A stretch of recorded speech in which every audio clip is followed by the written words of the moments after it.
warahmatullahi wabarakatuh.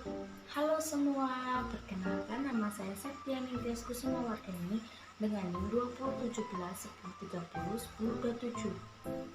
Saya dari kelas Bahasa Indonesia 23. Di sini saya akan menjelaskan mengenai artikel saya yang berjudul Pengaruh Lama Fermentasi Terhadap Kadar Alkohol Tuak Beras. Tuak sendiri merupakan minuman beralkohol tradisional dengan proses fermentasi yang menggunakan bahan baku beras, nira, atau buah-buahan yang mengandung banyak gula.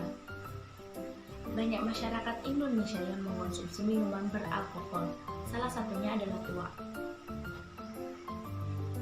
Tuak merupakan minuman beralkohol khas Kalimantan, khususnya suku Dayak. Biasanya masyarakat Dayak menggunakan tuak untuk pesta perkawinan, upacara adat, dan juga ritual adat lainnya. Tuak dengan kualitas yang baik biasanya diperoleh dengan waktu fermentasi yang cukup lama. Nah, tuak Dayak sendiri biasanya terbuat dari proses fermentasi beras ketan putih maupun beras ketan hitam. Beras ketan akan dicampur dengan ragi khusus tuak, lalu direndam atau difermentasi kurang lebih dalam waktu 2 minggu. Pada pembuatan tuak ini, proses fermentasi membutuhkan bantuan mikroba. Mikroba ini digunakan untuk perombakan enzim sehingga terjadi perubahan kimiawi. Pada proses fermentasi, ada beberapa faktor seperti pH, kadar gula, dan juga lama waktu. Semakin lama waktu yang digunakan untuk fermentasi, maka akan diperoleh kadar alkohol yang semakin banyak dan juga kualitas alkohol yang semakin bagus.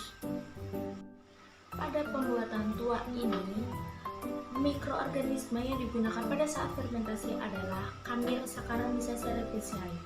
Saccharomyces cerevisiae berfungsi untuk merubah karbohidrat menjadi alkohol. Nah, berbicara fermentasi sendiri ada dua jenis, yaitu jenis aerob maupun anaerob. Pada proses pembuatan tuak ini digunakan fermentasi anaerob karena nanti pada saat pembuatan tuak ini akan ditutup rapat dan tidak dibutuhkan udara.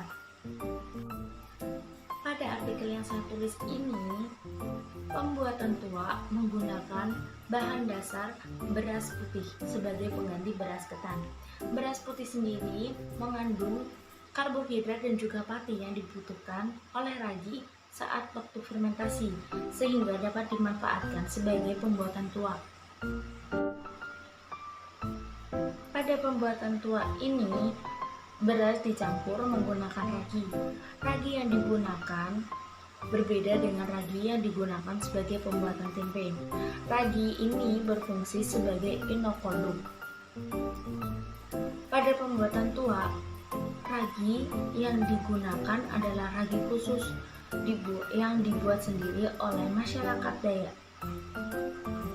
Dan pembuatan tuak beras sendiri tidak jauh berbeda dengan cara pembuatan tuak beras ketan.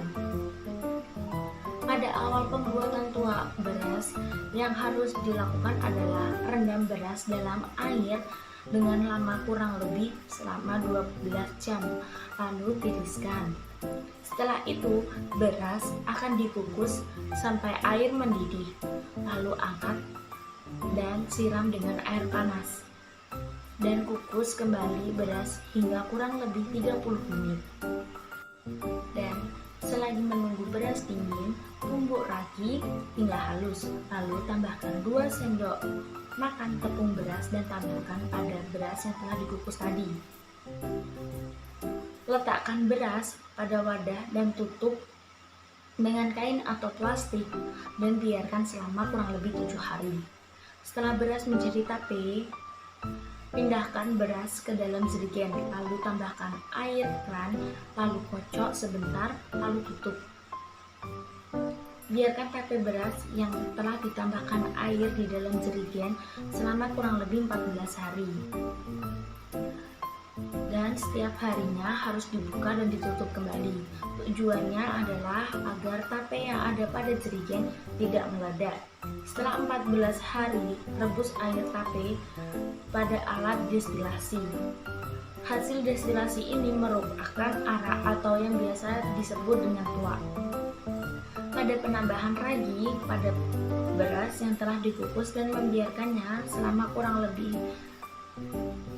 7 hari menjadi tape beras merupakan proses fermentasi.